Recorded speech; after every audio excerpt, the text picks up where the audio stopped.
ஓம் ஆதித்யாய நமக. வணக்கம். நான் ஜோதிடர் மகேஜி பேசுகிறேன். வாழ்க்கையில் இப்படியும் ஜெயிக்கலாம். தொழில், திருமணம், வீடு, வாகனம், திடீர் அதிர்ஷ்டம் அடைய. இந்த பதிவுல நான் இப்ப திடீர்னு அதிர்ஷ்டம் கிடைக்கிறதுக்கு, அதே போல தொழில் தொழில் அமையாதவங்களுக்கு தொழில் சரியா அமையறதுக்கு, அது மாதிரி திருமண தடை இருக்கவங்களுக்கு திருமணம் நடக்கிறதுக்கு, வீடு, வாகனம் இதெல்லாம் அமையாம இருக்கிறவங்க, இதெல்லாம் எப்படி அடையிறது? அப்படிங்கிறதுக்கு ஒரு இந்த பதிவுல சில உத்திகள், அதாவது உங்களுக்கு சில ஐடியாவ நான் சொல்லியிருக்கேன். இது நான் இப்ப இந்த பதிவுல சொல்றேன்னா, இது ஜோதிட ரீதியா நான் இந்த ஆய்வ நான் பண்ணியிருக்கேன். இந்த ஆய்வு மிக சரியாவே இருக்கு. இப்ப ஜாதகத்துல அ கிரகங்கள் சரியா அமையாம இருக்கிறவங்களுக்கு, இந்த மாரி நான் சொல்லக்கூடிய இந்த தொழில் அமையாம இருக்கும். சில பேருக்கு திருமணம் ஆகாம இருக்கும். அதேபோல சரியான வீடு இருக்காது. சொந்த வீடு இருக்காது. அதேபோல அ வாகனம் அமையாம இருக்கும். சரியான அது அவங்களுடைய எண்ணம் போல எதுவுமே அமையாம போறது. இதெல்லாம் நெறைய பேருக்கு இந்த பிரச்சனைகள் இருக்கு. இந்த பிரச்சனையெல்லாம் எப்படி வரும்? எப்படி இருக்கு? அப்படிங்கிறத நம்ம ஜாதகத்த வச்சு தெரிஞ்சிரலாம். ஒருத்தருடைய ஜாதகத்த வச்சு நம்ம பார்க்கும்போது, அவருக்கு எ எந்த மாரி யோகம் இருக்கு? தொழில்ல பிரச்சனை இருக்கக்கூடிய ஜாதகமா? அதேபோல திருமணத்தில பிரச்சனை இருக்கக்கூடிய ஜாதகமா? வீடு, இடம், நிலம் இது சம்பந்தப்பட்ட பிரச்சனைகள் இருக்கக்கூடிய ஜாதகமான்னு நம்ம தெரிஞ்சுக்கிறோம். ஆனா, இத எப்படி சரி பண்றதுன்னு தெரியாம, அதுக்கு பல வழிகள் இருக்கு. அதுல சில வழிகள் வழிபாடு செய்றது, அதுக்கு பரிகாரம் செய்றது, இப்படிலாம் செஞ்சுட்டு இருக்காங்க. ஆனா, இதுக்கு சில சுலபமான வழிகளும் இருக்கு. அந்த சுலபமான வழிகள் என்ன அப்படிங்கிறத தான் இந்த பதிவுல நான் தெளிவா சொல்லியிருக்கேன். அதனால வீடியோவ தொடர்ந்து பாருங்க. உங்களுக்கு சில விஷயங்கள் புரியும். இப்ப ஒருத்தருடைய லைஃப்ல பாதிப்பான நிலைகள் இருக்கு. எப்படி பார்த்தாலும் அவருக்கு ஏதாவது ஒரு அவர் விருப்பப்பட்டத அடைய முடியாத நிலைய தான் நம்ம பாதிப்புன்னு சொல்லுவோம். ஏன்னா ஒரு ஜாதகரு அவருக்கு விருப்பமா இருக்கிற ஒரு விஷயம் அவருக்கு கிடைக்காம இருக்கிறது. அவர் எத விரும்புறாரோ, அத அடைய முடியாம கஷ்டப்படுறது. இத தான் நம்ம ஜாதகங்கள்ல நெறைய பேருக்கு பார்க்குறோம். அதுக்கு தான் ஜாதகத்த பார்த்து அத எப்படி சரி பண்றது? அப்படிங்கிற அதுக்காக பல முயற்சிகள் செய்றோம். இந்த பாதிப்புன்னு நம்ம சொல்றோம்னா, ஒருத்தருக்கு இது பண கஷ்டம் நெறைய இருக்கும். பணம் சம்பந்தமான விஷயங்கள்ல அவருக்கு திருப்தியே தராது. அவருக்கு பணமே கிடைக்காது. அதேபோல அவருக்கு கிடைக்கிற சம்பளமும் பத்தாது. சில பேருக்கு வேலை இல்லாம சம்பளமும் இருக்காது. சில பேர் தொழில் செஞ்சாங்கன்னா, அதுல நஷ்டம் தான் இருக்கும். லாபம் இருக்காது. இப்படி பிரச்சனைகள். அதேபோல பார்த்தீங்கன்னா, சிலருக்கு உடல் சார்ந்த பிரச்சனைகள். சிலருக்கு மனம் சார்ந்த பிரச்சனைகள். சிலருக்கு எதையுமே விருப்பங்கள எதையுமே நிறைவேத்திக்க முடியாத இருக்கும். திருமண வாழ்க்கையில பிரச்சனைகள். இப்படி பல இதெல்லாம் இருக்கு.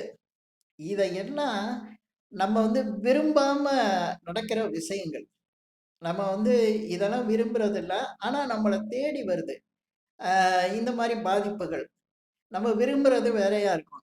ஒரு ஜாதகர் விரும்புற விஷயம் எல்லாமே அவருக்கு சாதகமா நல்லா இருக்கிறத தான் விரும்புவாரு. ஆனா நடக்கிறது எல்லாமே அ எதிர் இதாவே இருக்கும். அது பிடிக்காத விஷயங்களா நடந்துகிட்டு இருக்கும். இது எப்படி? இதுக்கு காரணம் நம்ம என்ன செய்வோம்னா, இப்ப திருமண விஷயத்துல பாதிப்பு இருக்கு அப்படின்னா, அதுக்கு ஒரு ஆணாவது, பெண்ணாவது என்ன சொல்லுவாங்கன்னா, அந்த பிராக்டிகல் லைஃப்ல அ திருமண தடை இருக்கிறதுக்கு இப்ப சரியா பொண்ணு கிடைக்கல. அது மாரி சரியா மாப்பிள்ளை கிடைக்கல. கிடைச்ச மாப்பிள்ளை சரியில்ல. கிடைச்ச பொண்ணு சரியில்ல. இப்படி நம்ம பிராக்டிகல் லைஃப்ல சொல்லுவோம். இதே போல வேலை அமையல. வேலை பார்க்குற இடத்துல பிரச்சனை. வேலை சரியா இல்ல. வேலை பார்க்குற இடத்துல எனக்கு பிரச்சனை தராங்க. அதனால நான் வேலைய விட்டுட்டேன். அதேபோல எனக்கு திறமை இல்லன்னு சொல்லி, எனக்கு கல்வி பத்தலன்னு சொல்லி எனக்கு வேலை தரமாட்டேங்கிறாங்க. அப்படின்னு சொல்லுவோம். இதே மாரி பார்த்தீங்கன்னா, தொழில் செய்றவங்களுக்கு எனக்கு வாடிக்கையாளர் இல்ல.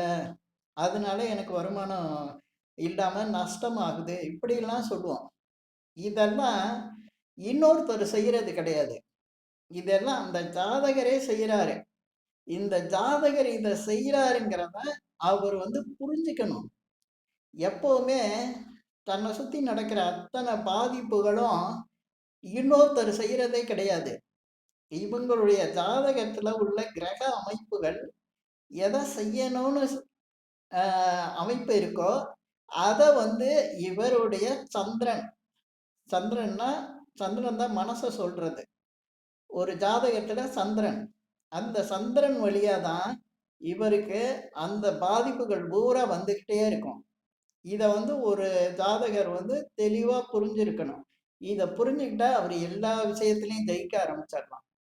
இதை தான் நான் இந்த பதிவுல பல விஷயங்களை இதை எப்படி மாத்திக்கிறது அப்படிங்கிறத இந்த பதிவுல நான் சொல்லியிருக்கேன். ஏன்னா சந்திரன் ஒரு ஜாதகத்துல அவருக்கு என்ன கிடைக்கணும், எதை தடுக்கணும் அப்படிங்கிற விஷயத்த செஞ்சுக்கிட்டே இருக்கும். அதை தான் மனம் போல் தான் வாழ்க்கை அப்படிம்பாங்க. மனசு எப்படி இருக்கோ அதை தான், அதான் எண்ணம் போல் வாழ்க்கை அப்படி சொல்லுவாங்க. உன் எண்ணம் சரியில்லை, அதனால தான் உனக்கு வாழ்க்கை இப்படி இருக்கு, கஷ்டப்படுற அப்படின்லாம் திட்டுவாங்கல்ல. இது அது உண்மை. அது ஏதோ ஒரு பழமொழி மாதிரி சில விஷயங்கள் சொல்லி வச்சிருக்காங்க. ஆனா அதுக்குள்ள பல உண்மைகள் இருக்கு. அது எல்லாரும் பழமொழின்னு நினைச்சுக்கிட்டு வாழ்க்கையில கஷ்டப்பட்டுட்டு இருக்காங்க. ஆனா அதுக்குள்ள பல உண்மைகள் இருக்கு. அதனாலதான் நம்ம இதை மாத்துறது எப்படி அப்படிங்கிற விஷயத்த பார்த்தோம்னா, விதியை மதியால் வெல்லலாம்னு சொல்லியிருப்பாங்க. இன்னும் நிறைய பேருக்கு அந்த விஷயம் புரியாது. விதியை எப்படி மதியால் வெல்ல முடியும், விதி தானே ஜெயிக்கும் அப்படின்னு நினைப்பாங்க. ஆமா, விதி ஜெயிக்கவே முடியாது. விதிப்படி வாழ்க்கைய மாத்தி அதுல ஜெயிக்கிறதுக்கு மதியை யூஸ் பண்ணலாம். எப்படின்னா, ஒருத்தருடைய லைஃப்ல எது பாதகமா அவருக்கு அமையுதோ அந்த பாதகமான நிலையை இவர் தனக்கு சாதகமா மாத்திக்கிறது. இப்ப ஒருத்தருக்கு வேலை இல்லை, திருமண வயசுல இருக்காரு, அவருக்கு யாரும் பொண்ணு கொடுக்க மாட்டாங்க. அதே போல அவர் அவரு பொண்ணு கேட்கிறத இடத்துல அவருக்கு பொண்ணு கொடுக்க மாட்டாங்க. இப்படிலாம் சிக்கல் ஏன் வரும் அப்படின்னு பார்த்தீங்கன்னா, இவர் ஜாதகத்துல வேலைங்கிற அந்த ஸ்தானம் பாதிச்சிருக்கும். இவருக்கு கல்யாண வயசு வந்திருக்கும், கல்யாணம் நடக்காது. இப்ப இவர் என்ன செய்யணும் அப்படின்னா, ஏற்கனவே திருமணம் ஆகி அந்த திருமணம் நல்ல திருமணம் வாழ்க்கை அமைஞ்சவங்களோட இவர் தொடர்பு வச்சுக்கணும். திருமணம் ஆகி திருமணத்துல நல்ல வாழ்க்கை நடத்த நல்லபடியா திருமணம் நடந்தவங்களுக்கு இவர் எதிர்பார்க்கிற அளவுக்கு திருமணத்தை நடந்தவங்களோட தொடர்புகளோட போகணும். அதுதான் கர்மம் அப்படிதான் வேலை செய்யும். நம்ம எதை நோக்கி யாரோட தொடர்பு வச்சுக்கிறோமோ அந்த தொடர்பு ஒருத்தருக்கு வெற்றியை கொடுக்கும். இப்படி நான் ஒரு உதாரணம் சொல்லியிருக்கேன். இதே போல தொழில் அமைக்கிறாங்க, தொழில் வியாபாரம் செய்யறாங்க, தொழிலே நடக்கல, வேலை அந்த தொழில் வியாபாரம் நஷ்டம் அடையுது அப்படின்னா அந்த தொழிலை சுத்தி உள்ளவங்கள பார்க்கணும். அங்க இவர் செய்யற இடத்துல கண்டிப்பா இவருக்கு தொழில் நஷ்டம் அடைகிறதுனா இவர் மட்டும் அங்க தொழில நஷ்டம் அடைய மாட்டாரு. அதை சார்ந்து பக்கத்துல உள்ளவங்களும் அதே போல தொழில்ல நஷ்டம் அடைஞ்சிட்டு இருப்பாங்க. இல்ல, என் பக்கத்து கடை நல்லா ஓடிக்கிட்டு இருக்கு, அவரு நல்ல வியாபாரத்துல சம்பாதிக்கிறாரு அப்படின்னா அவருடைய தொழில் நடந்துகிட்டு இருக்க மாதிரி இருக்கும். ஆனா அவருக்கு உள்ளுக்குள்ள கடனாவது மிகப்பெரிய அளவுக்கு பாதிப்பாவது நடந்துகிட்டு இருக்கும். நீங்களாவது தொழில் நடக்கல அப்படிங்கிறதுனால தொழிலை மூடிட்டு பாதிப்பு இல்லாம வெளியில வந்துடலாம். ஆனா அந்த தொழில் நடக்கிறவரு நல்ல பணம் சம்பாதிக்கிறவர் பார்த்தீங்கன்னா வர முடியாம உட்கார்ந்து இருப்பாரு. தொழில் நடக்கும், ஆனா அவருக்கு வேற வகையில பாதிப்பு அந்த இடத்துல கொடுத்துட்டு தான் இருக்கும். ஏன்னா ஒரு இடத்துல ஒருத்தருக்கு பாதிப்பு இருக்குன்னா அது எல்லாருக்குமே அந்த இடத்துல இருக்கும். அதை நீங்க புரிஞ்சுக்கிட்டு உண்மையிலே தொழில் எல்லா இடத்துலையும் நல்லபடியா நடக்கிறது, வெற்றிகரமா நடக்கிற இடத்துக்கு நீங்க ஷிஃப்ட் ஆயிரணும். இது சிலருக்கு நடக்காதே, நான் எப்படி மாற்ற முடியும் அப்படின்னா, நிச்சயம் மாத்திக்கிட்டே போனாதான் உங்க வாழ்க்கை சிறப்பா இருக்கும். இல்ல நான் மாத்த முடியாது அப்படின்னா, நீங்க அந்த பாதிப்ப சந்திச்சு தான் ஆகணும். ஏன்னா, பாதிப்பான ஒரு சில இடங்கள்ல, பாதிப்பான சுற்றுப்புற சூழ்நிலை உள்ள இடத்துல அத மாத்தவே முடியாது. அத நீங்க ஒரு மிகப்பெரிய அளவுக்கு சக்தி வாய்ந்த ஒரு யானையோட நீங்க வந்து ஒரு கயிறு போட்டு இழுக்கிற மாரி. அது உங்களால இழுக்க முடியாது. அது உங்கள இழுத்துரும். அதுபோல எப்பவுமே வந்து நம்மளுக்கு அந்த மனத அளவுல வந்து எல்லாத்தையும் சக்சஸா கொண்டு போற மாரி, அந்த எது பாதிப்பா இருக்கோ, அந்த பாதிப்ப நம்ம மனசுல இருந்து விலக்கிட்டு, சக்சஸ் ஆனவங்களோட சேர்ந்துக்கணும். சக்சஸா இருக்கிற இடத்துல நம்ம மாறிறணும். அது பல விஷயங்கள் வந்து புரியாது. ஏன்னா வந்து, நான் இப்ப சொல்றது வந்து எல்லாரும் என்ன நெனைப்பாங்க அப்டின்னா, இது ஏதோ ஒரு மேஜிக்கல் மாரி சொல்லிக் குடுப்பேன் அப்டின்னு நெனைச்சிருப்பாங்க. இல்ல மந்திர வார்த்தை சொன்னா அதுல ஜெயிச்சிரலாம்னு நெனைப்பாங்க. அதெல்லாம் கிடையாது. அது எதுவுமே நடக்காது. இல்ல வழிபாடு செஞ்சா சரியாயிரும்னு நெனைப்பாங்க. அதெல்லாம் நடக்காது. எப்பவுமே வந்து பாசிட்டிவான விஷயங்கள சிந்திக்க தெரியணும். இத தான் வந்து சீக்ரெட் அப்படிங்கிற புக்கு நெறைய ஃபேமஸா இருக்கு. அத தமிழ்ல கூட ரகசியம்னு ஒரு புக் இருக்கு. அதுல நெறைய விஷயங்கள் நம்ம வந்து பாசிட்டிவான விஷயங்கள சிந்திக்கணும். அப்பதான் வந்து நம்மளுக்கு அ எத நம்ம சக்சஸ் பண்ணிக்க முடியுமோ, அந்த மாரி விஷயங்கள நம்ம வந்து வாழ்க்கைக்கு தேவையான விஷயங்கள சக்சஸ் பண்ணிக்க முடியும். ஏன்னா, இந்த சந்திரன் வந்து கிரகமா வந்து ஜாதகத்துல இருக்கிறது ஏதோ ஒரு நட்சத்திரத்துல இருக்கும். எப்பவுமே சந்திரன் இருக்கிற இடத்த ராசிம்பாங்க. ராசி மட்டும் அதுக்கு பேரு கிடையாது. உங்க நட்சத்திரம் என்னன்னு கேட்பாங்க. அது ஏன் அப்டின்னா, ஒருத்தருடைய நட்சத்திரம் தான் ஒரு குணத்த சொல்லும். அந்த ஜாதக கட்டத்துல இருக்கக்கூடிய அந்த நட்சத்திரம் அவருடைய குணமா இருக்கும். இப்ப சூரியனோட நட்சத்திரத்துல ஒரு ஜாதகம் இருக்குன்னா, அது கிருத்திகை, உத்திரம், உத்திராடம்னு வரும். இந்த மாரி அவர்கிட்ட சூரியனோட எண்ணங்கள் வந்து அதிகமா இருக்கும். அதுக்கு தகுந்த மாரி அலைன் பண்ண தெரியணும். இப்ப அலைன் பண்றதுன்னா, நம்ம ரேடியோவுல எப்படி அலைன் பண்ணா, எங்க வச்சா அந்த சிக்னல் கிடைச்சு பாட்டு தெளிவா கேட்குதோ, அதே போல இந்த மனிதரும் அலைன் ஆகணும். எங்க போனா ஜெயிக்கலாம்? எங்க இருந்தா இவருக்கு சக்சஸ் கிடைக்கும்?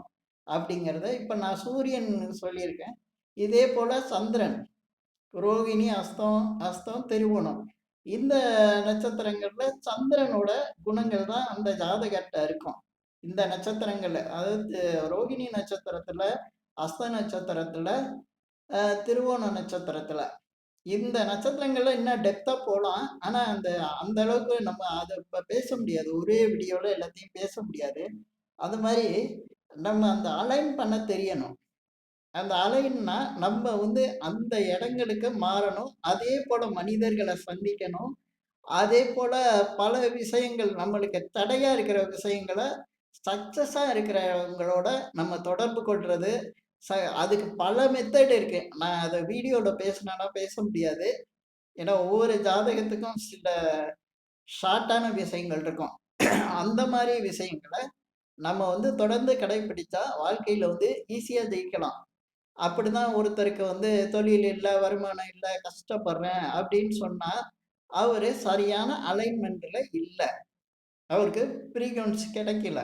அந்த ஃப்ரீக்வென்சிய சரி பண்ண ஆரம்பிச்சா தான், அவருக்கான வழி கிடைக்கும். ஒவ்வொரு ஜாதகத்திலயுமே அவருடைய அந்த ஃப்ரீக்வென்சி அவருக்கு தெரியணும். அதுதான் ஜோதிடர் வந்து சொல்லணும். அது கண்டுபிடிக்க தெரியலன்னா, தெரிஞ்சவங்கள்ட்ட கேட்டு அத அத போல வந்து சக்சஸ் பண்ணும்போது மிகப்பெரிய அளவுக்கு சக்சஸ் ஆவாங்க. இல்லன்னா, இவருடைய எண்ணங்களே இவர வந்து வீழ் ரொம்ப வீழ்ச்சியில கொண்டு போயிரும். ஏன்னா, இப்ப அவருக்குள்ள சந்திரன் பாதிப்ப நோக்கி போயிட்டு இருந்துச்சுன்னா, அவரு அத தாண்டி வரவே முடியாது. அந்த பாதிப்ப வந்து அனுபவிச்சுக்கிட்டே இருப்பாரு. கஷ்டப்பட்டுட்டே இருப்பாரு. இதுதான் இந்த மாரி பல விஷயங்கள் இருக்கு. நான் இப்ப இந்த பதிவுல சில விஷயங்கள் சொல்லிக் குடுத்துருக்கேன். இந்த மாரி இந்த பதிவுல நான் சொன்ன விஷயங்கள் உங்களுக்கு பிடிச்சிருந்தா ஷேர் பண்ணுங்க, லைக் பண்ணுங்க. அதேபோல இந்த சேனலுக்கு சப்ஸ்கிரைப் பண்ணுங்க. என்கிட்ட ஜாதகம் பார்க்கணும்னா மட்டும் கீழ இருக்க என் நம்பருக்கு கால் பண்ணுங்க. நன்றி, வணக்கம்.